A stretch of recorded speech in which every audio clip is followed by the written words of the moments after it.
Dialéctica del siglo XIX. Si hay una particularidad en este siglo en cuanto al arte, específicamente, es que a diferencia de otros momentos de la historia, no tenemos visiones unívocas del mundo expresadas de forma artística. Esto es, si ustedes recorrieron hasta acá la historia del arte occidental, habrán encontrado que a un movimiento le sigue otro. En este momento de la historia en particular, lo que tenemos es no una sucesión cronológica de movimientos, sino una convivencia dialéctica entre distintas visiones de mundo que expresan miradas diferentes acerca de lo que ocurre.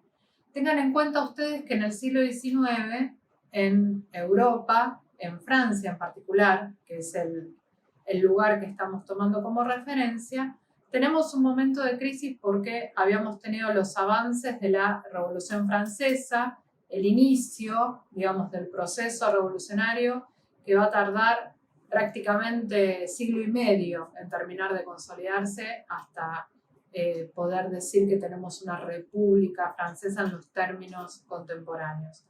Ese proceso de la primera revolución francesa de 1789 va a tener distintas crisis que los artistas van a expresar de distintas maneras, incluso los artistas románticos van a plantear casi en términos de traición, ¿no? Una primera revolución, y de algún modo van a dejar de lado el sistema de representación de los artistas neoclásicos, porque en realidad lo que dejan de lado son esos principios de la Revolución Francesa que de algún modo el arte neoclásico expresaba. ¿Por qué estamos tomando como modelo de la dialéctica del siglo XIX el arte francés? Porque estamos parados en la Argentina del siglo XXI y en este contexto nuestro referente cultural inmediato sigue siendo la pintura francesa decimonónica. Esto es, cuando nosotros planteamos la presentación de la materia, dijimos que íbamos a trabajar con los distintos momentos de la historia que siguen funcionando hasta el día de hoy como referentes culturales. Si hay algo que ha formado parte de la política de nuestra historia hasta acá, es esta idea de que la patria no es el territorio, ¿sí? Y eso ha dado lugar a que Argentina y todos los países latinoamericanos tengan como antecedente de su propia historia, de su propia identidad, de su propia construcción, referentes que no necesariamente forman parte de su suelo, sino que en realidad están anclados en otros territorios y son instalados por distintas visiones de mundo que se siguen articulando, que los siguen considerando como referentes porque son funcionales a visiones que de algún modo mantienen vigente un determinado status quo. Nuestro objetivo es trabajar acá las fuentes de esa construcción de identidad para empezar a mirar críticamente y empezar a desarticularlas, empezar a desnaturalizarlas, ¿sí? No estudiamos el arte francés por el arte francés en sí.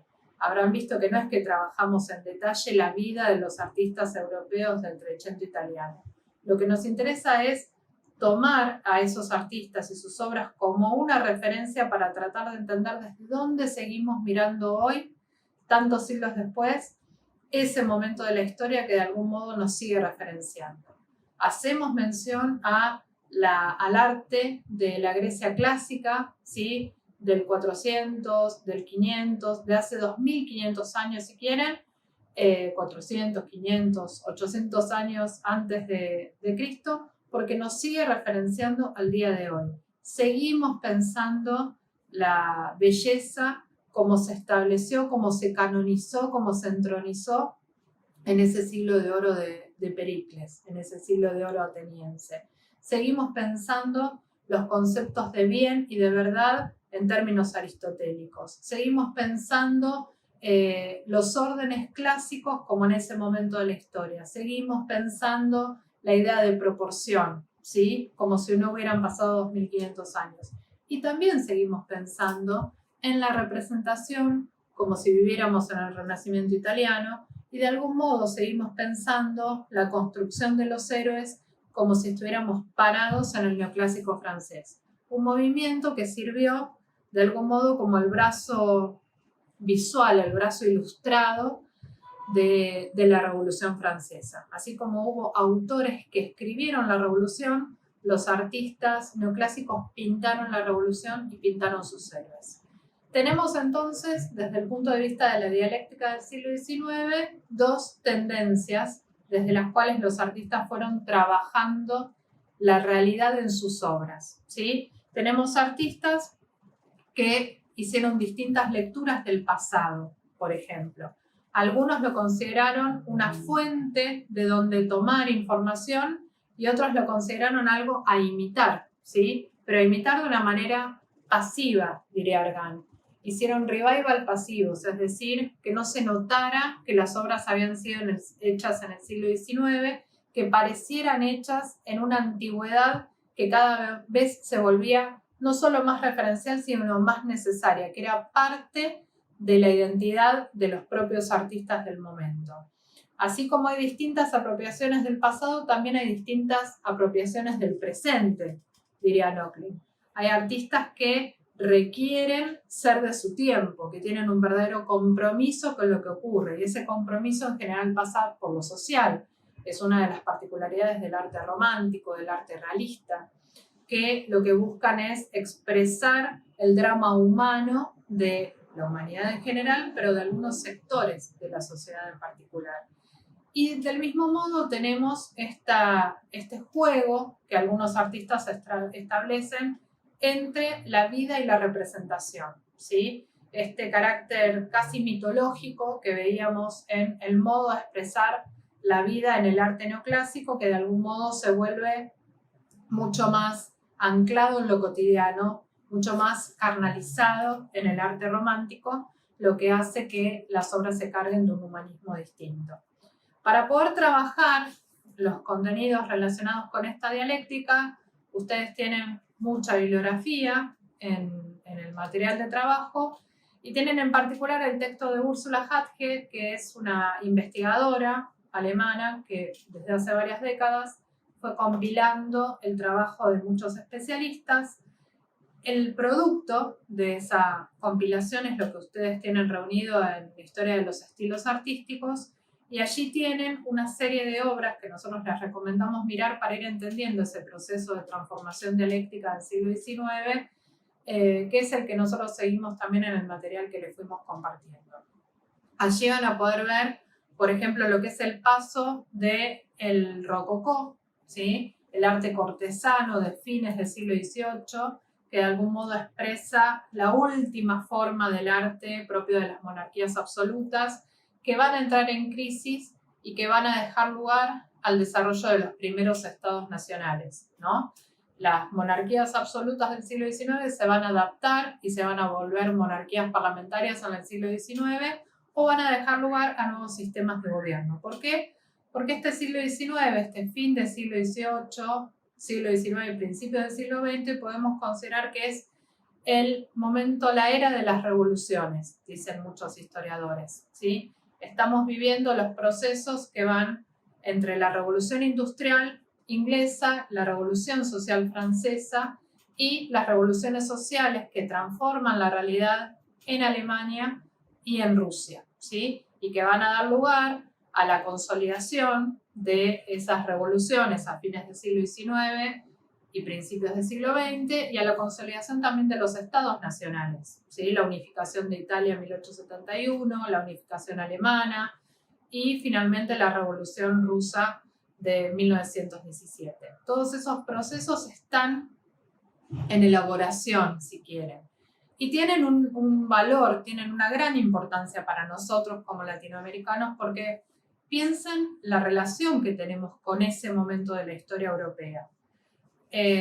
Cuando nosotros decimos que en el siglo XIX Europa pasa de las monarquías absolutas a la consolidación de estados nacionales, también decimos que Europa en ese momento pasa a consolidarse como una región moderna. ¿Y qué implicaba esa modernidad? Un desarrollo industrial al estilo inglés, social al estilo francés, que de algún modo diera lugar a un crecimiento social importante, ¿sí? Esto es, que las sociedades que entraban en el proceso de revolución se modernizaran, implicaba mejor calidad de vida para sus habitantes. Pero ahora pensemos, ¿a qué costo fue ese cambio en la calidad de vida? Piensen ¿cuál fue la principal exportación de Europa en el siglo XIX, sobre todo a fines del siglo XIX?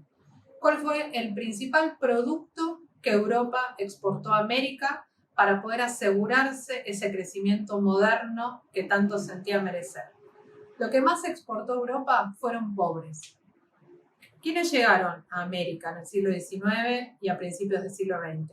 Los pobres, los expulsados, los que no entraban en el sistema, los marginales. Digo, para que tengan en cuenta que cuando analizamos el arte francés, estamos analizando un modelo artístico, pero también estamos analizando un proceso social del que nosotros somos parte, porque de algún modo nos hicieron parte quienes establecieron pactos, ¿sí? Firmaron acuerdos que implicaron traer a esas personas como inmigrantes a nuestro territorio. Eso transformó definitivamente nuestra geografía, pero también transformó definitivamente la geografía europea. Es mucho más sencillo desarrollar un estado de bienestar si te sacaste al sector vulnerable de encima. Desarrollar un estado homogéneo si sacaste al que hacía la diferencia. Digo, deportaste a los pobres y a los sindicalistas y a los anarquistas y a todos aquellos que podían hacer que el sistema no funcionara como vos querías. ¿Se entiende? Analizamos el modelo del arte francés porque lo que estamos analizando es, otra vez, un modo de pensar, un modo de concebir la sociedad del que somos parte. Cuando nosotros decimos que los artistas románticos no están de acuerdo con el arte neoclásico, no estamos diciendo solamente que los artistas románticos no querían usar los colores o pintar de la misma manera o seguir usando la línea como ellos lo usaban. Los artistas románticos ya no estaban conformes con el proyecto social que Francia representaba en ese momento y por eso no querían seguir pintando con el modelo de una revolución que consideraban traicionada. Esas son las cosas que esperamos que ustedes vean cuando ven arte, ¿sí? Los invitamos a que vayan a nuestros museos que han empezado a abrir, que vayan al Museo Nacional de Bellas Artes, donde hay gran parte de esta obra, de esta colección, que vayan al Malva, al Museo de Arte Latinoamericano de Buenos Aires, que conozcan el Museo Provincial de Bellas Artes, que conozcan el MUMAR, que conozcan el MACLA, ¿sí? Que se empiecen a familiarizar y que empiecen a ver en cada obra una manifestación también de un determinado momento histórico. Cada obra vale en sí como obra, pero también vale como documento, y eso es importante. Cuando hablamos entonces de la pintura francesa del siglo XIX, hablamos de una pintura que por un lado está dejando de lado el arte rococó, ¿sí? Por ejemplo, la obra de Fragonard, o las fiestas galantes, ¿sí? Que se pintaban en ese momento, en donde podíamos ver las últimas manifestaciones, los últimos estertores, decíamos, del arte de las monarquías absolutas. Vemos la dicotomía, la dialéctica que se plantea o que se presenta con la obra de los artistas neoclásicos, como Jacques David o Ingres, ¿sí? Que de algún modo están dando cuenta, dijimos, de los movimientos de la Revolución Francesa. Tenemos obras como La Libertad, ¿sí? De Delacroix, que expresa la revolución de 1830 y esta traición que decimos que de algún modo se está pintando desde el romanticismo. Pero también podemos ver otras manifestaciones del romanticismo que no son solo la francesa y que están dando cuenta de otros procesos, como podemos ver en el arte alemán y en el arte inglés, ¿sí? De hecho, el romanticismo francés tiene mucho de inspiración o de antecedentes, si quieren, en los movimientos románticos ingleses y románticos alemanes, ¿sí? Son distintos de Francia porque, por ejemplo, el romanticismo inglés reivindica la obra de Shakespeare, ¿sí? Y el romanticismo alemán hace un culto del gótico, ¿sí? Del genio original, del Sturm und Drang. En todos los casos, sea en Francia, en Inglaterra, en Alemania, lo que estamos viendo es la valoración de la libertad de expresión del artista, ¿sí? El artista como un genio en algunos momentos, pero sobre todo como un individuo, como alguien que expresa a través del arte su subjetividad y su emoción, ¿sí? En todas las obras románticas, sean de la tendencia romántica que fueren, vamos a encontrar un fuerte dinamismo, un ritmo distinto del de las obras neoclásicas Y vamos a encontrar además una desvaloración absoluta del concepto de belleza. Los románticos no pintan la belleza porque lo que están haciendo es trabajar justamente con el drama humano, trabajar con la realidad. No necesariamente es feo, es afeado, es no ideal, ¿sí? Es no bello, porque lo que están haciendo es tratar de romper con una convención.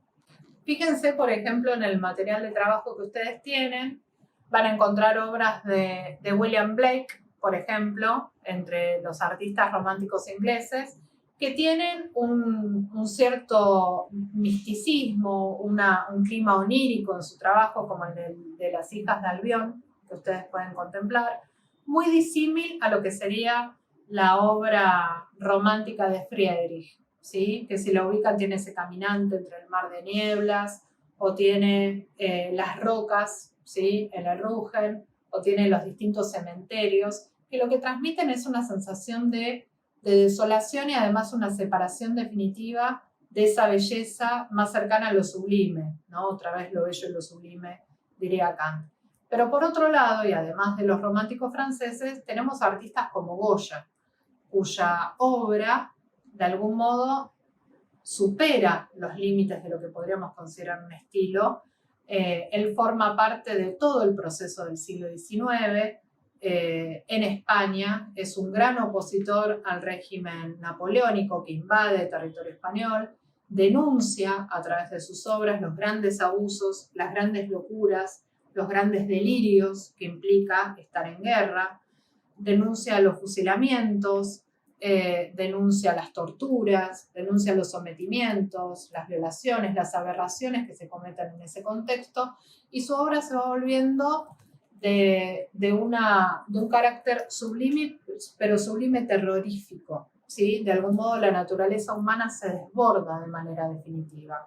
En una etapa tenemos una obra que incluye, por ejemplo, Asilo de Locos, ¿sí? Una obra que está destinada más que nada a hacer denuncias de carácter social. Y luego tenemos esa pintura oscura, ¿sí? Que ustedes pueden ver en nuestro Museo Nacional de Bellas Artes, que incluye el Saturno devorando a sus hijos, ¿no? ¿Qué es en definitiva lo que está contando Goya? Es el drama, ¿sí? De la sociedad, del que todos somos parte, pero también el drama de su propia existencia, el sinsentido de su propia existencia, que eso también es algo que los artistas románticos buscan dar a conocer. Dos obras del romanticismo francés que pueden resultarles a ustedes interesantes a la hora de trabajar algunos ejemplos. La Matanza de Quíos de Delacroix y también La Balsa de la Medusa, ¿sí? Pintada por Géricault. La Matanza de Quíos muestra una escenificación casi teatral en que los personajes aparecen y están mezclados, ¿no? Los heridos con los sobrevivientes, pero en un tono casi apaciguado, ¿sí? Casi relajado, casi tranquilo, es como si lo peor hubiera ocurrido. En cambio, ya hubiera ocurrido, quise decir. En cambio, en La Balsa de la Medusa de Géricault, lo peor está por venir. Tenemos una escena que se construye de manera triangular y que muestra a los sobrevivientes de un naufragio en distintos estados de desesperación. Tenemos a los que están completamente desesperados y después de muchos días de pasar hambre se entregaron en primer plano al canibalismo. Tenemos los que están en segundo plano totalmente confundidos y choqueados. Y tenemos en un tercer plano a los esperanzados que ya vieron venir la asistencia y ya se consideran salvados. ¿Quiénes son esos que están en la balsa de la Medusa? Es cierto que Géricault se basó en un naufragio real, en una noticia de un naufragio y eligió pintar eso, pero ¿quiénes son los que están en la balsa? ¿Quiénes somos los que estamos en la balsa? En la balsa de la Medusa, en la balsa de la locura. De algún modo Géricault elige pintar la vida de la sociedad, ¿sí? Eso es lo que se manifiesta en sus obras. Hay un movimiento dentro de lo que sería el romanticismo francés, que es un realismo, un naturalismo, le dicen también impresionismo temprano internacional, que es la escuela de Barbizon. No porque en sí misma sea una escuela con un edificio que diga bienvenidos a la escuela. Por favor, tengan en cuenta eso, que a veces hay expresiones que nos pueden resultar confusas, pero lo que designan es un grupo, en este caso, de artistas que justamente en este momento de gran crisis que había especialmente en la ciudad de París, se van a trabajar al campo, ¿sí? Van a trabajar con la realidad, pero desde otro lugar.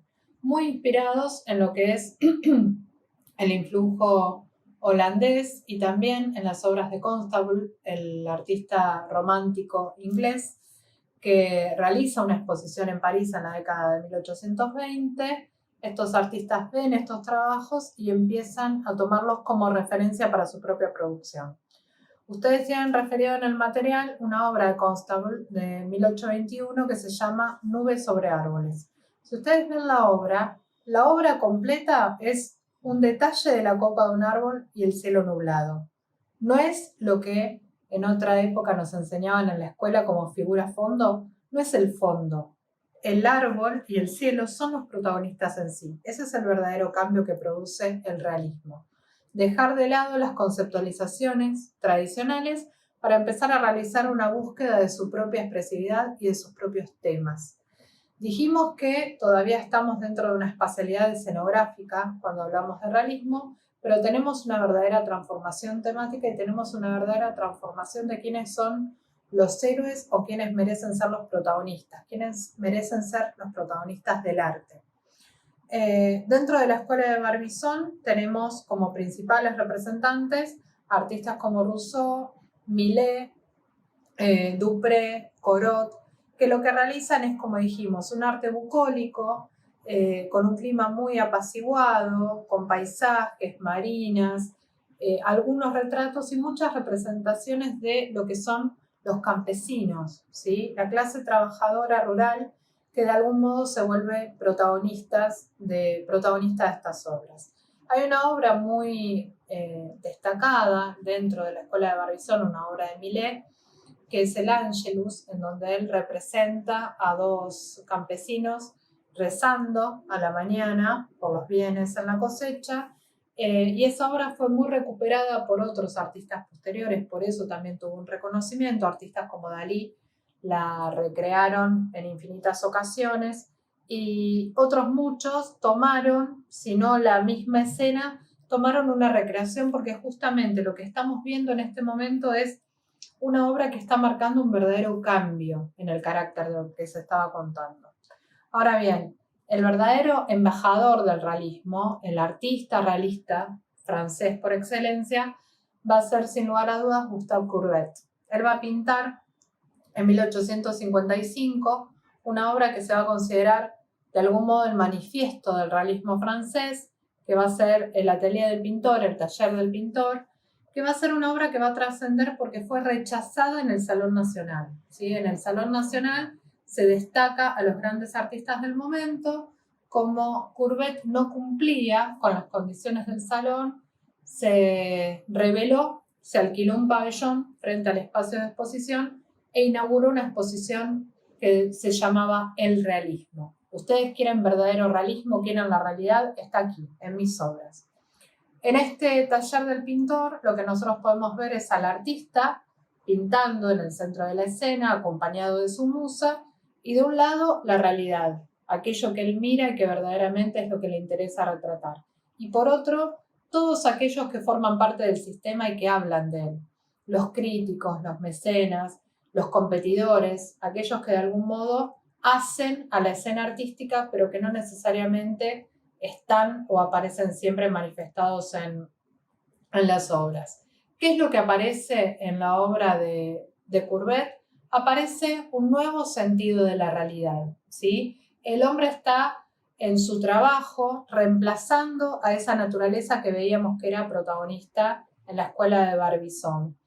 Lo que se está tratando de contar es la crudeza de la existencia especialmente de los trabajadores. Busquen obras como Los Picapedreros, por ejemplo, o Las Espigadoras. Pero también hay una nueva percepción acerca de lo que es la figura humana en sí misma. Si ustedes se fijan cuál es el tratamiento que tiene la figura humana a lo largo de la historia, van a ver que la expresión que nosotros usamos cuando decimos desnudo, ¿sí? El desnudo ha tenido distintas caracterizaciones en distintos momentos. En general, y esto lo dice Napoleón III, no es lo mismo una persona desnuda que una persona desvestida. El desnudo implica, a lo largo de la historia, un cierto grado de idealización, de consenso, ¿sí? De protección, si se quiere, hasta del propio espectador. Mientras que la desnudez pintada por los realistas, esas figuras desvestidas, tienen una crudeza que no necesariamente el público de la época estaba preparado para asimilar. Si ustedes ven obras como La Siesta o Las Bañistas, van a ver de manifiesto el cuerpo de mujeres que no están idealizadas, como si lo estaban quizás las obras de los artistas neoclásicos, por ejemplo, Las Bañistas de Ingres, que eran producto de la observación, pero también de la idealización y de la imaginación, de allí el carácter mítico del que hablábamos.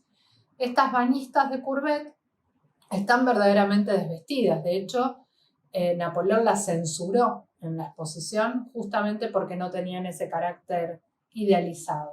Y hay una obra muy característica del trabajo de Courbet que se llama El origen del mundo, que lo que ustedes pueden ver es una vagina en un primer plano y él dice, esta es la verdadera desnudez. ¿Qué tanta idealización? ¿Queremos pintar personas desnudas? Bueno, esta es la verdadera desnudez. Esto es lo que verdaderamente tenemos que pintar si queremos pintar la realidad. Fíjense cuán fuertes son los prejuicios que tenemos las personas todavía hasta el día de hoy, que esta obra estuvo oculta, censurada, podríamos decir, no exhibida, hasta fines de la década de 1990. ¿Sí? Esta obra forma parte de la colección de un museo muy importante, del Museo d'Orsay, que está en París, pero tardó muchísimos años en exhibirse. Y de hecho, cada vez que se exhibe sigue resultando chocante. ¿Sí? Digo porque pareciera que al estar en el siglo XXI hemos superado muchas de nuestras limitaciones, de nuestros prejuicios, de nuestras miradas sesgadas. Bueno, no. En general en el arte tendemos a ser bastante pacatos, ¿sí? El desnudo era algo que se consumía de manera privada en el siglo XIX al hablar de pintura, lo mismo al hablar de fotografía, al hablar de cine. Es de circulación privada, pero cuando se exhibe en los espacios públicos en general provoca enormes escándalos. Hay otro movimiento que entraría dentro de esta tendencia romántica, digamos, que está representado por los artistas que se llaman prerrafaelistas. Consideran que Rafael y todos los artistas del Renacimiento y del manierismo italiano de algún modo representan todo lo que terminó de perjudicar al arte. Los artistas del Renacimiento, del manierismo, del barroco siguieron las líneas de lo académico. Enseñaron a hacer arte porque en realidad lo que enseñaron, dicen los prerrafaelistas, es una fórmula de mercado, ¿sí? Te enseñaron a pintar como la gente quería que pintaras para comprarte el cuadro para colgarlo en su sala, ¿sí? Esa fue la verdadera transformación cuando pasamos del arte sacro de la Edad Media al arte renacentista, ¿no? El arte de consumo y de consumo personal. Los prerrafaelistas quieren volver a las formas primigenias antes de ese mercado del arte, antes de esas academias. Por eso se plantean como artistas que están en contra de la homologación de la representación, valoran lo decorativo, la sencillez, valoran el estilo de cada uno de los artistas. No vamos a encontrar dos prerrafaelistas que trabajen igual.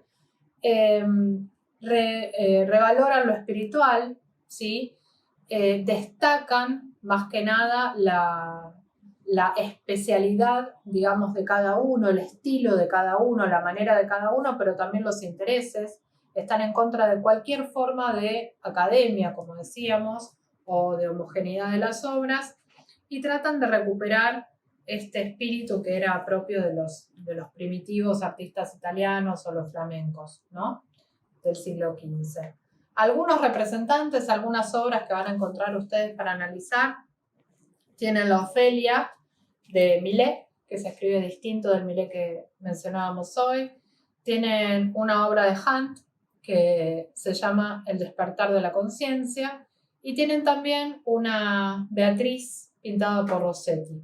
Van a encontrar en cada una de ellas la figura de una mujer como protagonista, pero en cada caso van a encontrar un tratamiento gráfico, pictórico, plástico distinto, van a encontrar una escenificación distinta y van a encontrar un carácter distinto en esa escena, ¿sí? A ese carácter casi extático de la Beatriz de Rossetti se va a contraponer la imagen de la Ofelia ahogada al estilo del drama de Hamlet, distinto del tono picaresco que tiene la obra de Hunt, que lo que hace de algún modo es usar una escena de adulterio como tema de una composición que de algún modo busca cuestionar justamente los consumos culturales vergonzosos, ¿no? De una sociedad que no se termina de atrever a liberarse de ciertos prejuicios. Dentro de lo que serían los románticos ingleses, estarían artistas como Turner, por ejemplo, que lo que hace es trabajar el paisaje casi como si fuera una pintura de historia. Una de las obras más características de Turner se llama, escuchen el nombre, Lluvia, Vapor y Velocidad. Turner la pinta en 1844. ¿Qué es lo que vemos en la escena? Lluvia, vapor y velocidad. Un tren que pasa a toda velocidad en medio de la bruma. ¿Qué es lo que está pintando el artista? Está pintando el carácter, ¿sí? El carácter de la escena. Está pintando la luz, está pintando el momento, está construyendo la experiencia. Ven que de a poco lo que decíamos en relación con la concepción espacial también lo podemos ver en cuanto a la expresión plástica. De a poco los artistas se van desprendiendo de esta idea de representación. Otros artistas que estarían del lado de los románticos, dentro de lo que sería esta dialéctica del siglo XIX que planteábamos al inicio, son los artistas simbolistas, ¿sí?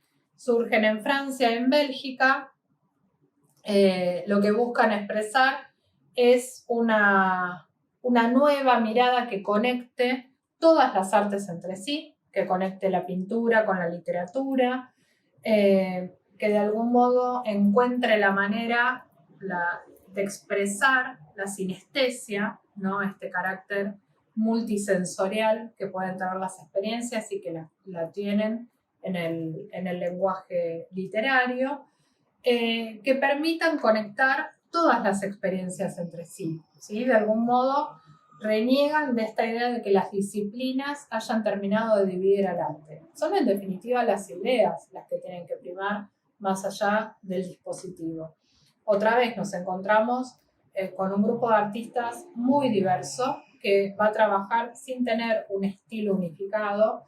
Así podemos encontrar obras como las de Puvis de Chavannes, que tienen una inspiración más propia de la llamada pintura de ideas, ¿no? En la mitología grecorromana, distinta de la obra de Beaumarchais, ¿sí? Que también, aunque tiene un carácter mítico, podríamos decir, pinta esta obra que ustedes pueden encontrar en el material que se llama La Edad Dorada, en donde hace una referencia al arte clásico, pero a su vez toma una posición de recreación, ¿sí? Trata de traerlo al carácter del momento, completamente disímil a lo que es la obra de Odile Redon, que pinta una araña con un carácter casi gráfico, ¿no? Otra vez casi grotesco. ¿Qué está pasando por otro lado, ¿no? Los artistas que tienen esta tendencia que de algún modo va más que por la expresión, que es lo que estamos planteando en estos distintos grupos, pasa más por la impresión. Ahí tenemos a los impresionistas, que dijimos que desde 1872 están trabajando con estas pinturas al aire libre, que de algún modo cuestionan las bases de la academia, porque cuestionan otra vez estas ideas de color local, defienden la idea de que es la luz la que termina de constituir las formas y los colores, defienden la mirada del propio artista, de allí que lo podamos considerar un movimiento aprehensivo. Entre sus principales exponentes tenemos artistas como Monet, Renoir, Degas, ¿sí? Manet, entre otros, que van haciendo distintas apuestas en relación con esta triangulación del espacio que veíamos hoy, con este nuevo planteo de la relación entre luz y forma, y luz y color, con esto de asignarle un valor táctil a la obra, a la técnica que se está presentando, y también van teniendo distintas experiencias de disolución cromática, a través de esto de colorear las atmósferas de trabajo, y además de expresar lo fugaz del instante, ¿sí? De dar cuenta de esta fugacidad que basta con un cambio de luz para que la realidad cambie de manera definitiva. Finalmente tenemos, dentro de esta dialéctica del siglo XIX, a los artistas postimpresionistas. Ya hemos mencionado artistas como Cézanne, como Van Gogh, Gauguin, ¿sí? Y Seurat, cada uno con una búsqueda particular. Dijimos que Cézanne buscaba que el artista recuperara el valor de la imaginación, esto de pensar con los ojos. Hablamos de las distintas versiones del Monte de Saint-Victoire, por ejemplo, como manifestación de esta teoría. Hablamos de la obra de Van Gogh, que tiene una forma de hacer que el mundo exterior de algún modo exprese ese carácter irreprimido de lo psíquico, ¿sí? Que está tan de manifiesto en todos sus trabajos. Hablamos de la obra de Gauguin, que de algún modo dejaba de lado esta representación que trataba de imitar, de ilusionar la realidad, y que busca recuperar lo plano, poner de manifiesto que ante lo que estoy es una tela plana y aquello que me están mostrando forma parte de ese plano y que no hay verdadera tridimensión. Hablamos de la obra de Seurat, ¿sí? El divisionista, que trataba de recrear el color a través del uso del punto, ¿sí? Como magnitud independiente que terminaba de conformar el color y a través de ello la forma. Y podemos sumar otros postimpresionistas como Toulouse-Lautrec, ¿sí? Que trabaja dentro de lo que es el escenario urbano, dentro de las noches de París, y de algún modo también expresa a través de los distintos escorzos y de las manchas con las que trabaja el mismo carácter, ¿no? De empezar a renunciar de a poco a ese mundo de la impresión en pos de una verdadera expresividad de lo interior. Otros artistas en ese sentido, artistas como Munch, ¿sí? Edvard Munch, que ustedes lo conocen por obras como El Grito, y que pueden ver también expresando su trabajo a través de obras como Virgen, de 1895.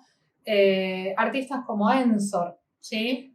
James Ensor, que en La Intriga nos permite conocer a través de estos personajes que tienen máscara su visión de lo social, su visión crítica de lo social. Como ven, el siglo XIX es un siglo en que podemos hablar de una dialéctica, porque hay una convivencia entre muchos movimientos. Ya no vamos a tener la sucesión que teníamos entre el arte del Renacimiento, termina y empieza el manierismo, y termina y empieza el barroco y termina, sino que vamos a tener una convivencia entre distintas visiones de mundo a las que cada artista va a pertenecer, ¿sí? Y no por ello otros van a seguir o no trabajando de otra manera y desde otro lugar.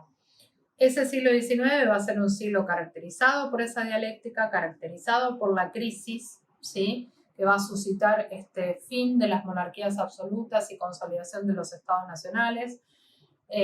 Un siglo caracterizado por la crisis social enorme, sumamente marcada de las grandes transformaciones. No hablemos de fracasos, pero sí de las transformaciones de las distintas revoluciones.